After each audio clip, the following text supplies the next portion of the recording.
Tonight's session, just in case you're curious, was called From the Parking Lot to the Pew: How to Create a Welcoming Environment. And one of the things we're going to try to do is kind of give an overview of the people that work in those positions of first impressions, and then some things that we may not even be aware of. But I'm also going to kind of give you some homework tonight to do and think through as you think about your local church. One of the things that we all know um, is that people have an innate desire to feel wanted and needed. Years ago, I think I talked about this last time. There was this TV show, many of you probably know it. It's called Cheers, that had a theme song where everybody knows your name. And it went something like, sometimes you want to go where everybody knows your name and they're always glad you came. You want to be where you can see troubles are all the same. You want to go where everybody knows your name. And so, still today, people are seeking a church where they can feel welcomed. And most churches, including my church, what we did is we could get guests. We had a hard time retaining guests, and it wasn't due, and it won't be at your church, not necessarily due to the lack of the quality of preaching, but rather the lack of quality hospitality and connection with the congregation. In his work, The Dream Church, Brian Moss says most people think they should work on reaching people first, so they hammer their people to invest and invite. And the problem with this strategy is that if you don't address the service first, guests may come once, but they probably won't come back. So get the service ready so that when you reach your target, they'll stick. So your church should be just as focused on guest retention as it is guest outreach. And you need to understand something tonight too. Whether you have a quote first impression ministry, you have a first impression ministry. And what I mean by that is you are making a first impression whether you're thinking about it or not. That's why that old adage is you never get a second chance to make a first impression. And so tonight we're going to look at some things that I hope that it is an enlightening moment for you as you look at your church and you look at things as you're trying to prepare for Sunday. And doing some study, found out in an article by Will Mancini, when first time guests drives onto your campus, they will decide within 11 minutes whether or not they're coming back. So before the sermon is ever preached, before the first song is ever sung, they are making a decision of whether or not they're going to come back. And so we must be ready for guests from the parking lot to the pew. Probably one of the best works that is out there on First Impression Ministries. It's a little bit older, by Mark Waltz. He said, if our guest can't say, wow, I'm impressed within their first 10 minutes on our campus, then we failed. And I like what he says here. They should know they matter to us before they hear how much they matter to God. You've probably heard that saying, people don't care how much you know until they know how much you care. And so, how do we do this? We have to ask ourselves a couple of things, and I'm going to give you some reflective statements that we have at our church that I think you need to have so that you can answer what is the purpose behind having it. We looked at last month, what is the heart behind it? Well, what is the purpose? So I'm going to give you a couple of reflective statements, and you can just take these statements. You can take a picture of the screen, and then you can make them your own. And so the first is a position statement. And so our position statement is simply this. At Bethlehem Free Will Baptist Church, we hold the belief that every individual who enters our doors is deeply loved by God and deserving of being acknowledged, embraced, and cherished. This goes back to what we talked about last month, that 10-foot rule. Always remember, if anybody's within 10 feet of you, smile, shake their hand, be alert, be attentive, go out of your way to make them feel welcomed. Then we also have a mission statement. And the mission statement kind of goes along with our church mission statement, but it's simply that Bethlehem Free Will Baptist Church First Impressions team exists to welcome people by loving people through connecting them to Jesus Christ and his church. So this is in addition to our mission statement. Our mission statement is simply our church exists to connect people to Jesus Christ and his church, to help them grow to maturity into their faith so that they may serve Christ and their world. And then the vision statement behind a first impression ministry is a little bit different, but you're going to see kind of the same theme here to getting your people to understand the why behind what you're doing. And that is to create a culture of hospitality where every person who walks through the door, because remember, first impressions is just not about guests, it's also about longtime members or attenders. So everyone who walks through the doors, whether first time guests or longtime members, feels known, loved, and ready to experience the presence of God. And then we just have a value statement. What do we value at our church? And so the value statement is simply a little bit smaller in some regards, but it's we value a heart of hospitality that reflects Christ's love in every smile, handshake, warm welcome. And then this is key. Every guest that comes to your church is a gift from God. Every guest. And we aim to make them feel seen, known, valued from the moment they arrived. I hope you know they could have gone to the church down the road. They could have gone somewhere else, but for some reason, they came to your church that specific Sunday. So I hope that you went out of your way to make them feel seen, known, valued from the moment that they stepped foot on your campus. Some of the basic key roles that we have at our church, and there can be numerous ones. I'm going to just talk through them. Next session that we have, we'll get more hands-on about some things that we definitely need to make sure, no matter who we are, that we're doing. And then I'll also have some key specifics for those ministries. Everybody has one of these at your church, and that's pretty much the first one is the greeter. Usually at a church, the greeter is the one that passes out the bulletin. So what we have is we want our greeters are dedicated team members who serve as warm greeters at the front door, but also at key entry points into your church. If you have, and everybody has a culture in their church. So my question would be, and this is something you have to ask yourself, and only you know, does everybody come into the front door of your church, or does everybody come into the back door of your church? Is there entry points that people come in? Is there two entry points? Well, my suggestion would be whatever entry point or entry points that you have is you place a greeter there, not just to distribute bulletins, but provide attendees with essential information about services and activities, because you want everyone from that first time guest to that long time regular member to feel welcome. Leslie Parrott kind of explains this, and I love that anyone can pass out a bulletin, but Christian kindness is a ministry for church greeters who care about people. So they need to be engaging. They need to offer assistance. They play a very vital role in the experience of all who enter. I don't think that they're the first person that is seen at a church, but they do come in probably a close second. We also at our church we started having what is called host. And so I want you to think of a nice restaurant. You ever go to a nice restaurant, you come and you're greeted, they get your name, they get the number of people that you have in your party, and then the host takes you to your seat. And so we could call this also a guide. And so what they do is a host assists guests in finding their seats or navigating them to their respective classrooms during the service. The host also pays special attention to new visitors with young children, letting them know where certain things are. And so what we do at our church or try to do is we want our greeters to be stationed at the door, passing out bulletins, being friendly. And then we have a host or host, a couple of hosts near them that will take them from the front to whether it's a children's area, nursery, and they're also going to guide them and explain to them where the restrooms are, where certain things are, kind of getting them a little bit more at ease. And so this person, this host, really has to have good people skills and be very knowledgeable of what is going on at your church. They play probably come in number three. The number one person that they see first and foremost, and I think you cannot, I can't express having a traffic team or a parking lot attendants, and I don't care how big or how small your church is, having a traffic team, and here's why. The distance from the parked car to the church door can be, for some people, the most frustrating segment in weekly trip from home to church. And so your traffic team or your parking lot attendants need to be there because they're going to be the first ones that they see as they come to church. And so they need to be welcoming. They can help park cars. They can point people to where to park. They're going to be out there, rain, snow, sunshine.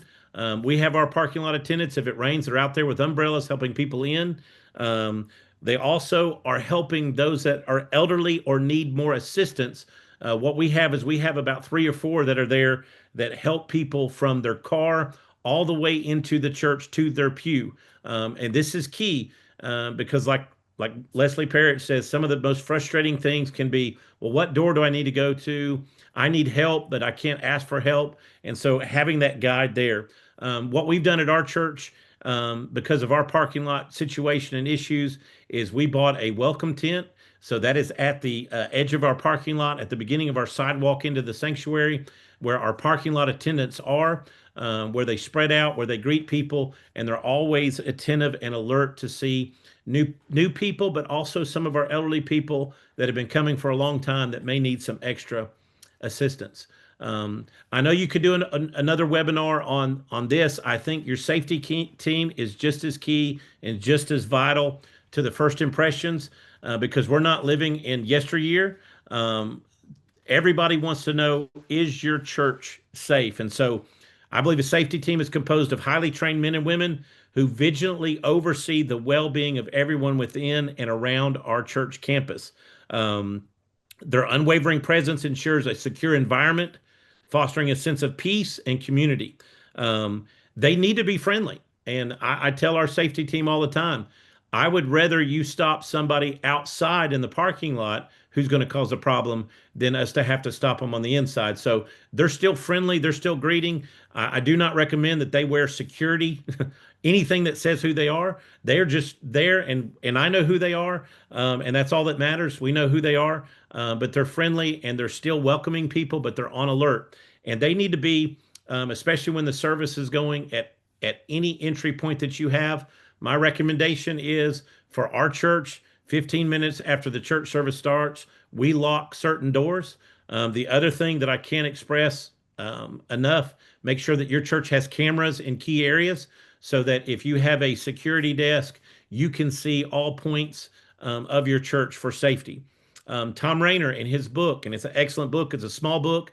I recommend everybody get it. If you're really curious and serious about first impressions, get this book, study it with your first impression teams. It's called Become a Welcoming Church. He says this: if you're expecting to see younger families visit your church, you absolutely must demonstrate that your church is safe, secure, and sanitary. It is very key. Another vital team member is your children's check-in. If you don't have it, once again, I go back to this statement. They're looking to see, is your church safe? And so the best way that you can show families that your church is safe is you have some type of check-in system. For us, we use Planning Center where we put their information in, and every child gets a sticker that is placed on their back. Another sticker is given to the parent so that we're not giving children to the wrong parent. It also gets information. It does a lot of good things, but it's very helpful. But they're not just checking in your children. This is also a time where they share valuable information. They are bragging on your children's ministry, your nursery. They're bragging on those that are ministering in there. They're also ensuring families feel informed and excited about their presence. We've had a couple of visitors over the last couple of weeks who have stated to me privately how because of our safety team and our children's check-in, it made them feel more at ease and more comfortable dropping their children off. Because you got to remember, a guest is coming to you and they don't know who you are. They've not grown up in that church. And so even though you know you're safe, they don't know you're safe. And so this kind of gives them a little bit more comfort and at ease. One of the most overlooked, and I hate to say this, but most overlooked in our denomination is your social media presence. And we're going to talk about this here at the end of this session. But a person that's on your social media monitors and responds to inquiries, comments, and messages on all social media platforms. Okay. They assist in creating engaging posts, images, and videos that reflect brand's voice and mission and tailored for each platform. We're going to get a little bit more into this in the second session and a little bit at the end. I would just say whether you have a website, whether you use Facebook or Instagram or whatever you use, make sure it's done well, make sure it's done with excellence, make sure that, and here's the good thing, when you think of a first impression, Everybody can be involved. You have people in your church that are the younger generation that know how to do these things. They're doing it all the time, that can make reels, they can make all these things that help. And I would just say, recently we had church at the park. A lady in our church is over our social media. She posted some snippets of the church band leading the music. Then she posted a little bit of me preaching there at the end, tied in some music, and she just posted on Facebook. And within a few, not even a day, we had close to 4,000 views. So that's key. And then your people will share it, and we're going to talk about why that's so important here in a minute. So here's where we're probably going to get a little uncomfortable. So you need to ask yourselves. I want you to think of your church setting. It doesn't matter what size church you are. It doesn't matter what you have, what you don't have. You need to be thinking through these things because, like I said, whether you have a quote first impressions ministry church at your church, you're making a first impression. So we're going to go through some practical things that you can look at this week and think through right now. Some of you I know, and I appreciate some of the churches are meeting tonight together to go over this. Some will be watching this tomorrow and showing your church. This is so important. And so, Pastor, you don't have to be the bad guy. I can be the bad guy. We're going to go through these together. So we're going to think, first of all, about space. This is dealing with outdoor space and indoor space. Any area which can be visually seen by guests and attenders. So be thinking about anything that can be seen by guests and attenders. So let's go to outdoor space. I didn't put these questions on the PowerPoint, but we're going to ask them. Okay. So here's some questions you need to ask about your outdoor space. Are the parking lot lines clearly marked? On your parking lot, do people know where to park? And I've heard before horror stories where people have said, well, the people that go to our church know. Well, your guests don't know where to park. Do you have parking lot lines clearly marked? Do you have a specified entrance and exit for the parking lot? Is there a right way for people to come in and a right way for people to go out? Once again, the things that you know doesn't mean everybody knows. Another question, do you have directional lines so that people know the proper flow for traffic? We have three services, basically. We have an 8:30 service, then we have our life group, and then we have an 11 o'clock service. And so we are always constantly have people coming in and leaving. And there are times that it can get overwhelming. And so having a right, proper direction of flow helps. All right. Another question is if you have extra parking lot, such as a gravel parking lot, do guests know that they can park there? And if they don't, my suggestion would be have your members parked there. Make your leaders park there so it leaves the paved parking for your guest. Another key question is, do you have adequate handicap parking? Do you have enough? If somebody's handicapped and they pull into your parking and there's not one, they're going to just pull out, all right? They're not going to park far away. So do you have enough adequate parking? Here's another one. And if people from my church are watching, they're probably going to laugh. But is your parking lot falling apart? Is it time for an upgrade? Does it look terrible? Because once again, remember, in 11 minutes that they've been on your campus, they've already made a determining factor about coming back. And a lot of it has to do with outdoor space. Let's keep going. Do you have flower beds? And if so, do they look nice or have they been forgotten? Is your lawn adequately kept up? I know we don't think these are important, but these are telling your guest what you think about them because you're either prepared or you're not. Do you have any areas outside that have become junk piles or look unprofessional? Here's a question for your church. How many doors do you have into your building? Does everybody know which door to use? And here's a good question.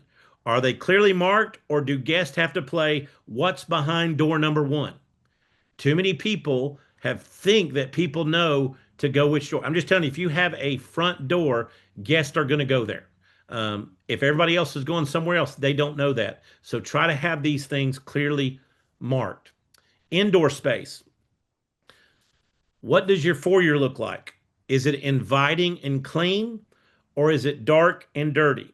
Okay. A pet peeve of mine is that first time guests walk in and there's clutter. It's dark. It's uninviting. So you're going to think through the indoor spaces, whether it's the foyer or your church or your classroom. And here you're going to hear me say, clean it up and clear it out. Okay. Clean up, clear it out. Does your church have clutter and stuff stashed everywhere? That's a big turnoff for guests. Okay. Too many times the church has become, hey, we don't need this at our house anymore. We're just going to drop it off here. So get rid of it. Okay. Here's a good question. Has your church become a museum of old relics of yesteryear or a living mission of reaching the world today? Do you have plaques from 1970 still up in your foyer that the people that are coming now have no clue about? And I know that sounds ugly, but if it's cluttery and it looks bad, you need to get rid of it. Another question. Is your nursery clean? I want you to think through this and really think hard. When is the last time that you sanitized it and you cleaned it? When is the last time that you exchanged the old toys that some of you they had when you were in there and they still got for newer ones? Okay. Clean, clean, clean. Here's this is free. If there's any stuffed animals, they need to go. That's unsanitary. It's unsanitary. Okay. And I'm not an expert on sanitary. I'm just telling you it's not. Another question. Is your nursery and children area inviting or does it look like a dark dungeon? Have you revamped it? Have you made it bright? Have you made it look nice? Okay. Is your classroom an actual classroom or has it become a storage closet? Do you have stuff stuffed in the back? Once again, you have guests coming. They don't know what that stuff is and it looks bad. Another question. Does the carpet need to be cleaned? Or better yet, when's the last time you changed your carpet? I'm telling the story. Everybody at Bethlehem knows this. When I got here, they needed the carpet to be changed, and we changed it because it looked bad. It looked rough. Are there broken fixtures? Are there broken doors? Do you need to repaint? Are your bathrooms clean? Do your bathrooms smell? Do lights need to be changed? All these are so important that we get in the habit of becoming used to it that we forget that first time guests they're expecting something because to them this is a representation of God. And as I said last time, everything that we do ought to be done with excellence as a way of worship to God. So when you think of your church, are you trying to make sure that it looks the best it possibly can?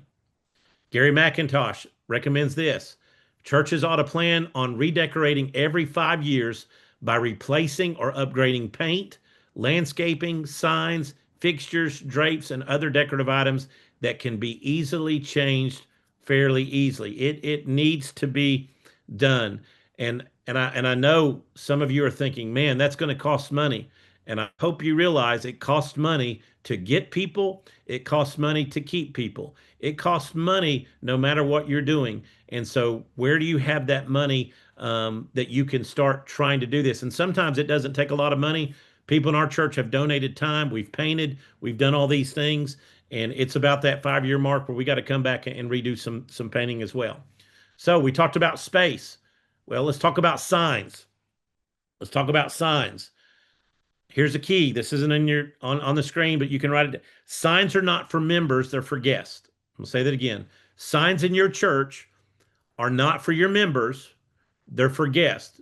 Members know where things are. Guests do not. Once again, Gary McIntosh is very clear. There's only three reasons for signs: to name your church, to announce your services, and to give directions. Any other sign can turn people off. You can have too many signs, okay? And I'm going to give you a pet peeve of mine in a minute. Just keep that thought. When guests walk into your campus, I'm going to give you three things that they want to know. When a guest walks first on your campus, here they are. What door do we enter? Where's the restroom? Please don't make them guess where the restroom is, okay? Where's the nursery or the children's area? And I don't care how young they are or how old they are, especially the first two, they want to know where to go and where the restroom is. And so make sure if you're going to have signs, those are the key signs for you to have. So let's walk through some questions about signs. How does your church sign look? Is it outdated? Is it broken? Does it have appropriate information? I heard a horror story about a pastor that been at the church 5 years and they still had the previous pastor's name on it. Or they changed the times of their services, but their sign still has the old service times. Think about other signs. Do you have guest parking signs? Do you have directional signs for entry points, such as sanctuary or children's area? If your church is big or even it's not big, it's very important to have those. In the foyer, do you have signs showing where the restrooms are? Once again, directional signs. The nursery, the children's area. Depending on how large your church is, do you have a sign showing where the sanctuary is? Once again, as a church grows and they begin to build, some people may think that the sanctuary is one place when it's actually in another place. And so make sure that those are some signs. Here's my pet peeve, and I'm sticking to it. All right. No handwritten signs. Do not write something on a piece of paper and stick it up anywhere. That is a no-no. Make sure that it is professionally done. And if you're going to print it off, make sure that it is clear. Make sure that it is not sloppy, lopsided. Make sure it can look as possibly as good as it possibly can. One of the signs that I really like that we don't have, I wish we did, is signs that say new here, start here. Anything that takes the guesswork out of first time guests. On our table that is outside with our welcome tent, it just basically says information. So remember, here's the key. Just because you know where everything's are or where to go doesn't mean everybody else does. Okay. We're not going to spend a lot of time on this next one, but it's important. Smells. Does your church have an old musty smell? And if you don't know, here's something you can do. Find somebody who never attends your church to, it sounds weird, to come into your church and smell it. You would be surprised at how many churches do have a musty smell. If they have a basement, if they have all these things, it's going to have a smell. So I like what some churches do. Our church doesn't do this. I kind of wish we did, but then I'd probably have a bigger weight problem. But some churches bake cookies, and they bake cookies before anybody gets there for the purpose of the church to smell like cookies. And then they give those cookies out to guests or even members. If you can't do that, I suggest some candles. I suggest especially, and I'm going to give you two places, in the restroom, maybe three, the restroom, the nursery, and the children's area. Make sure you have Glade plug-in, something, some inviting smell, because a smell can turn people off just as much as anything. I'm going to talk about some sights, okay? Some sights. The front door of your church is no longer the front door, okay? Tom Rayner says 7 out of 10 guests will go to a church website as a determinative factor in where they will choose to visit. What I've experienced here at Bethlehem, and we've been here, it'll be 9 years in March, and we've seen a significant amount of growth. I've had some people that have started visiting our church, and they knew about a situation that was going on with my family. They talked to me about all these things. I had never met them but one Sunday, and how they knew all this stuff. They'd been watching our church for a couple of months to determine whether or not they were going to attend.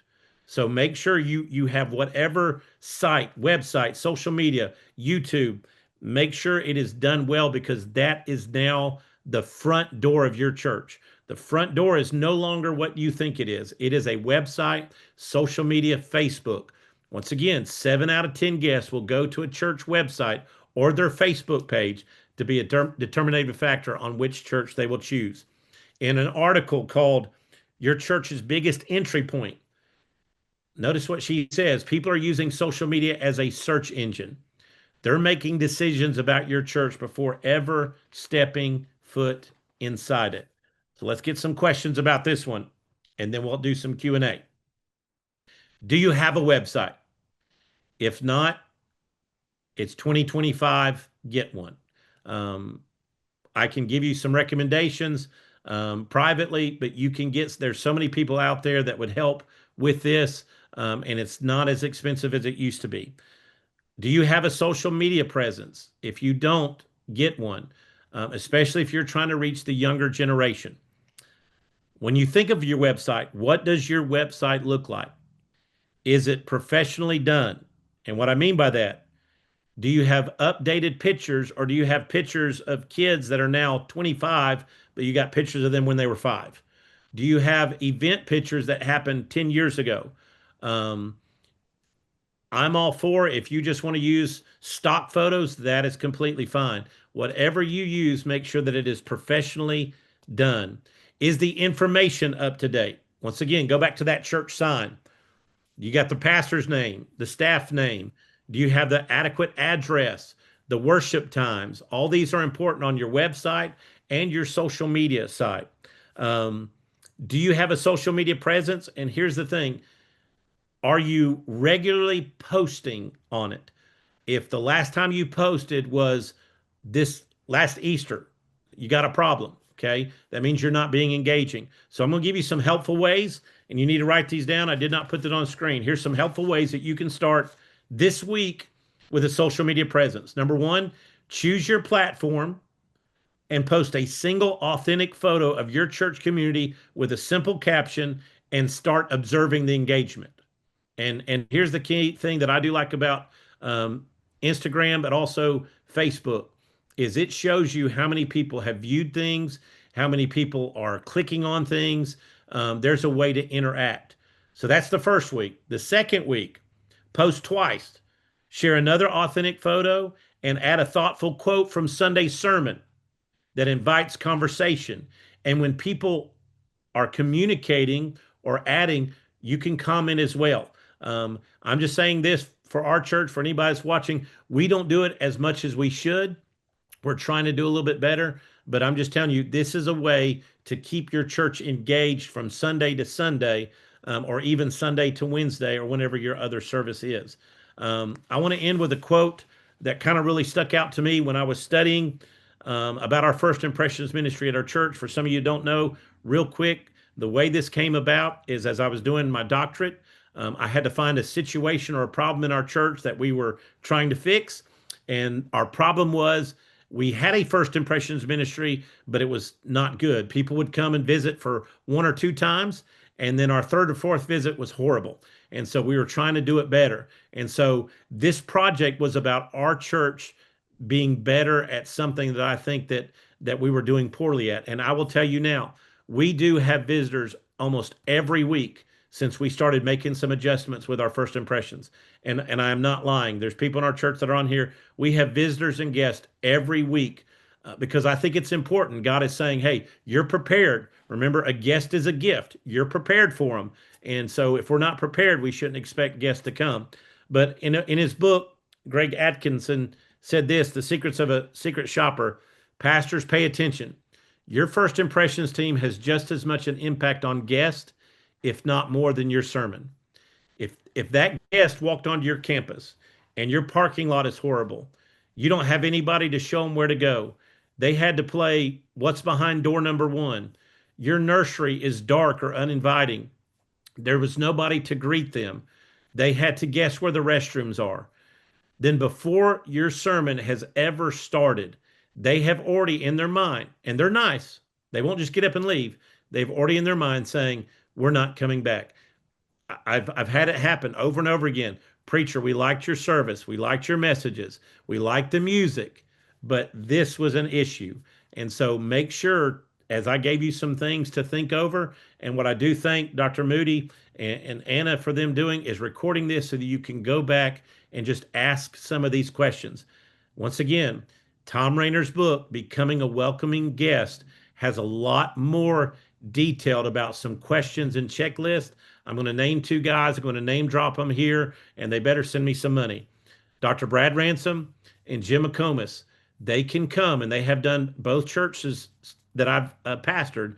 They've come and they have critiqued and consulted with our church, and I cannot recommend that enough, getting somebody to come with fresh eyes and looking at your campus. I hope that you'll stay tuned for next month because we're going to get more hands-on with people as far as greeters, hosts, things that they need to be doing, and even cardinal sins of things they don't need to be doing.